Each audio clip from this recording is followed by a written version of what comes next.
കൈക്കുഴി 7.5 എടുത്തു. പിന്നെ ഇവിടെ ചെസ്റ്റ് അടയാളപ്പെടുത്തി.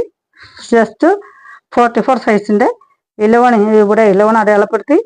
അത് കഴിഞ്ഞ് പിന്നെ നമ്മളിവിടെ കുറച്ച് തയ്യൽ തുമ്പും വണ്ണം കൂട്ടാനും കുറയ്ക്കാനുമായിട്ട് നമ്മളൊരു 1.5 അല്ലെങ്കിൽ 2 ഇഞ്ച് ഇടാം. പിന്നെ നമ്മളിവിടെ താഴെ ഇവിടെ നമ്മൾ അതിനേക്കാളും 1 ഇഞ്ച് കുറച്ചു.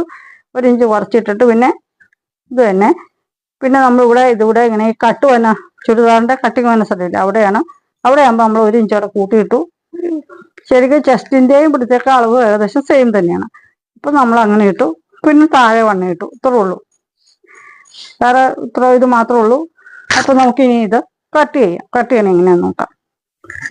ഇത് കഴുത്ത് വേണമെങ്കിൽ ഇതിപ്പോൾ ഞാനിപ്പോൾ ഇങ്ങനെ ഒരു കുടം പോലെ ഒരു റൗണ്ട് ഷേപ്പിലുണ്ടാക്കിയേക്കണേ. ഇത് നമുക്ക് വേണമെങ്കിൽ വേറെ ഏത് ഷേപ്പിൽ വേണമെങ്കിലും ഉണ്ടാക്കാം. ഇത് ഇവിടെ നിന്ന് ഇപ്പോൾ ഇങ്ങനെ വരച്ചിട്ട് ഇങ്ങനെ വയ്ക്കാം. ഇങ്ങനെ വരച്ചിട്ട്